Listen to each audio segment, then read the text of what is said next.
വാസുവേട്ടൻ ഉൾപ്പെടെയുള്ള വേദിയിലെയും സദസ്സിലെയും ബഹുമാന്യരെ, എന്നെ കേൾക്കുന്ന ഏറ്റവും പ്രിയപ്പെട്ടവർ, ഇനിയും ഒരുപാട് പേരുടെ സംസാരിക്കാനുണ്ട്. വലിയ പ്രസംഗത്തിന് പ്രസക്തിയില്ല എന്ന് എനിക്കറിയാം.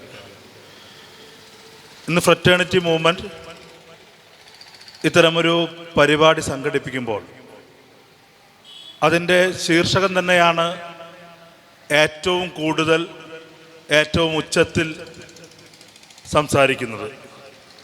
നീതിയുടെ റിപ്പബ്ലിക് പുനഃസ്ഥാപിക്കുക എന്ന് പറയുമ്പോൾ അതിൻ്റെ തലക്കെട്ട് വളരെ സൗമ്യമാണെങ്കിൽ കൂടി സുവ്യക്തമാണ്. ഒരു സംഭവം പുനഃസ്ഥാപിക്കണമെങ്കിൽ നിലവിൽ അങ്ങനെയൊന്നും ഇല്ല എന്നുള്ളതാണ് അതിൻ്റെ അർത്ഥം.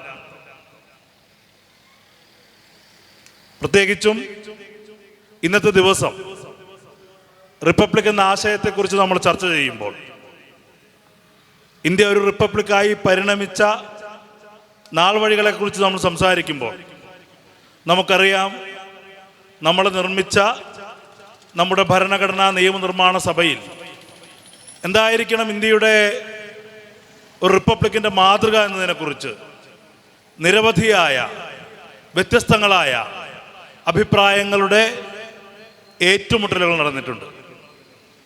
അത്തരമൊരു ചർച്ചയിൽ KM മുൻഷി എന്ന് പറയുന്ന, അന്ന് സംഘപരിവാറിന് ഇന്ത്യയെ നിർമ്മിക്കുന്ന ഇത്തരം ഭരണ സംവിധാനങ്ങളിലൊന്നും നിർണായകമായ ഒരു പങ്കുമില്ല എന്ന് നമുക്കറിയാം. പക്ഷേ ആ ആശയത്തിൻ്റെ പ്രതിനിധാനമായ KM മുൻഷിയെ പോലൊരു മനുഷ്യൻ പറയുന്നുണ്ട്, വിഭജനം കഴിഞ്ഞതിന് ശേഷം, പാകിസ്ഥാൻ പോയതിനു ശേഷം അദ്ദേഹം പ്രയോഗിക്കുന്ന വാക്ക് വളരെ വ്യക്തമാണ്. അവശിഷ്ട ഇന്ത്യ, പാകിസ്ഥാൻ പോയി കഴിഞ്ഞതിന് ശേഷമുള്ള ഇന്ത്യ ഒരു ഹിന്ദു രാഷ്ട്രമാകേണ്ടതുണ്ട് എന്ന് പറഞ്ഞപ്പോൾ ഇന്ത്യ ഒരിക്കലും അങ്ങനെ ആയിക്കൂടാ. ഇന്നലകളിൽ ദേശീയ പ്രസ്ഥാനത്തിൻ്റെ സമയത്ത് നമ്മൾ ഉയർത്തിപ്പിടിച്ച മതേതര മൂല്യങ്ങൾ ഇനിയും തുടരേണ്ടതുണ്ട്.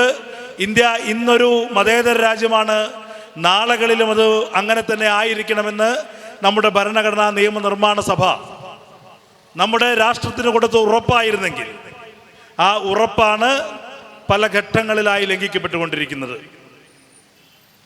ഏതാനും ദിവസങ്ങൾക്ക് മുൻപ് സുപ്രീം കോടതി വിധിയെ തുടർന്ന് എന്ന് പറയുമ്പോൾ തന്നെ അയോധ്യയിൽ രാമക്ഷേത്രം നിർമ്മിക്കപ്പെടുമ്പോൾ ഒരു മതേതര ഗവൺമെൻറ് എന്ന് അവകാശപ്പെടുന്ന ഗവൺമെൻറ് അതിന് തറക്കല്ലെടുക്കുന്ന, അതിൻ്റെ പ്രതിഷ്ഠ നിർവഹിക്കുന്ന ഇത് സംഭവിക്കുന്നെന്ന് മാത്രമല്ല, നമ്മുടെ രാജ്യം മുഴുവൻ വലിയൊരു മറവിയിലേക്ക് പോയിക്കൊണ്ടിരിക്കുകയാണ്. ഒരു വ്യക്തിക്ക് അതിൻ്റെ ഓർമ്മകൾ, ഒരു വ്യക്തിയുടെ ഓർമ്മകൾ നഷ്ടമായാൽ നമ്മളതിനെ അൽഷിമേഴ്സ് എന്ന് വിളിക്കും. ഒരു രാഷ്ട്രത്തിന് അതിൻ്റെ ഓർമ്മകൾ നഷ്ടമായാൽ നമുക്ക് അയോധ്യ എന്ന് വിളിക്കാം. നമുക്കറിയാം 1992 സംഭവിക്കുമ്പോൾ, ഞാൻ 1985 ജനിച്ച ഒരാളാണ്. അന്ന് മുതൽ ഭാഗ്യവശാലോ ദുർഭാഗ്യവശാലോ എൻ്റെ ജന്മദിനവും ഡിസംബർ 6-നാണ്. അന്ന് മുതൽ എല്ലാ പിറന്നാളുകളിലും അന്നൊക്കെ സ്കൂളുകളിൽ ഹർത്താലാണ്. ആദ്യം ഹർത്താൽ ഒരു ആചാരം പോലെ ഉണ്ടായിരുന്നു. പിന്നീട് ഏതോ ഒരു ഹർത്താൽ ദിവസം, നാട്ടിക ഏങ്ങണ്ടിയൂരാണെന്ന് തോന്നുന്നു, അയ്യപ്പന്മാരുടെ വാഹനങ്ങൾക്ക് നേരെ ആരോ കല്ലെറിഞ്ഞു എന്ന് പറഞ്ഞ് പിന്നീട് കേരളത്തിലെ മുസ്ലിം സംഘടനകൾ പോലും ഹർത്താൽ നടത്താൻ ഭയപ്പെടുന്നൊരു അന്തരീക്ഷം. പക്ഷെ നമ്മൾ കാണുന്നൊരു വസ്തുത, അന്ന് മുതൽ ബാബറി മസ്ജിദിനെ കുറിച്ച് നിരന്തരം എഴുതുന്ന ആളുകൾ ബാബറി മസ്ജിദ് പുനർനിർമ്മിക്കുന്നതാണ് നീതിയെന്ന് ദീർഘനാളായി പ്രസംഗിച്ചു വന്നിരുന്ന ആളുകൾ രാമക്ഷേത്രം ഒരു യാഥാർത്ഥ്യമാണെന്നും മനസ്സിലാക്കിക്കൊണ്ട് ആ യാഥാർത്ഥ്യം ആണെന്ന് നിരന്തരം പറയുകയും അതേസമയം ബാബറി മസ്ജിദിനെ കുറിച്ച് സംസാരിക്കാതിരിക്കുകയും ചെയ്യുന്ന ഒരു അടിച്ചേൽപ്പിക്കപ്പെട്ട മൗനം. അന്ന് ബാബറി മസ്ജിദ് പുനർനിർമ്മിക്കണമെന്ന് പറഞ്ഞ മാധ്യമങ്ങൾ ഇന്നതിനെക്കുറിച്ച് സംസാരിക്കുന്നില്ല, രാമക്ഷേത്രത്തെക്കുറിച്ച് ആഘോഷിക്കുന്നു. അങ്ങനെ അടിച്ചേൽപ്പിക്കപ്പെട്ടൊരു മൗനത്തിൻ്റെ പശ്ചാത്തലത്തിലാണ് നീതിയുടെ റിപ്പബ്ലിക് പുനഃസ്ഥാപിക്കണമെന്ന് നമ്മൾ പറയുന്നത്. തീർച്ചയായും ഇത് പറയാൻ, ഇപ്പോൾ നീതിയെക്കുറിച്ച് സംസാരിക്കാൻ നമുക്ക് വലിയ ധൈര്യം ആവശ്യമാണ്.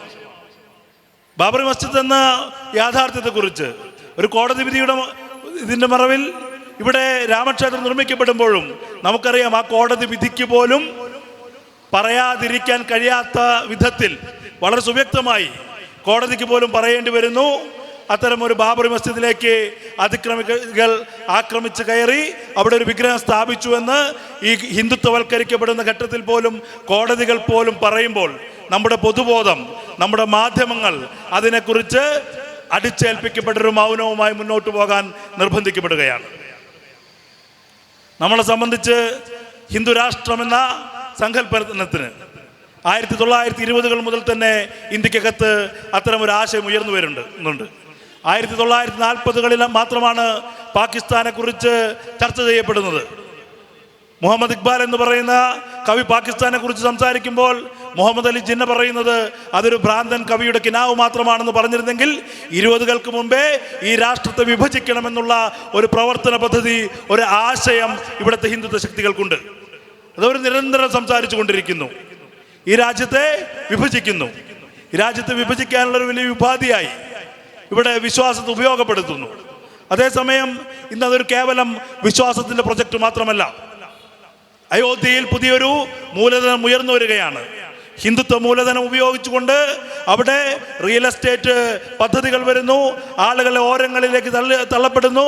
ഇന്ന് പുറത്തു വരുന്ന വാർത്തകൾ എന്ന് പറയുന്നത് അവിടെ ഭൂമി ഏറ്റെടുക്കപ്പെട്ട ആളുകൾ അവർക്ക് അർഹമായ നഷ്ടപരിഹാരം ലഭിക്കാതിരിക്കുകയും അതേസമയം അവരുടെ ജീവിതം വലിയൊരു പ്രതിസന്ധിയിലായിരിക്കുകയുമാണ്.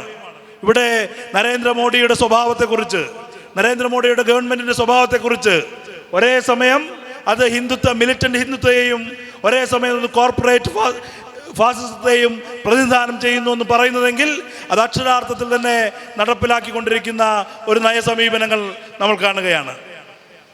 തീർച്ചയായും ഞാൻ ദീർഘിപ്പിക്കുന്നില്ല. നമ്മളെ സംബന്ധിച്ച് ഇതൊരു പുതിയ കാലമാണ്. അയോധ്യയ്ക്ക് ശേഷവും അയോധ്യയ്ക്ക് മുൻപുമെന്ന് നമ്മുടെ കാലം വിഭജിക്കപ്പെട്ടിരിക്കുന്നു. വളരെ കൃത്യമായി, വളരെ വ്യക്തമായി ഒരു ഹിന്ദുത്വ രാഷ്ട്ര പദ്ധതിയുടെ പ്രഖ്യാപനം നമ്മൾ കണ്ടു കഴിഞ്ഞു. രാഷ്ട്രം എന്ന് പറയുന്നത് ഇവിടെ അമ്പലത്തിൻ്റെ ശ്രീകോവിലിനകത്തേക്ക് കയറിക്കൊണ്ട് പ്രതിഷ്ഠ നിർവഹിക്കാൻ ഇന്ത്യൻ പാർലമെന്റ് ഒരു പ്രധാനമന്ത്രി തിരഞ്ഞെടുത്തത് ഒരു രാഷ്ട്ര നിർമ്മാണത്തിനാണ്.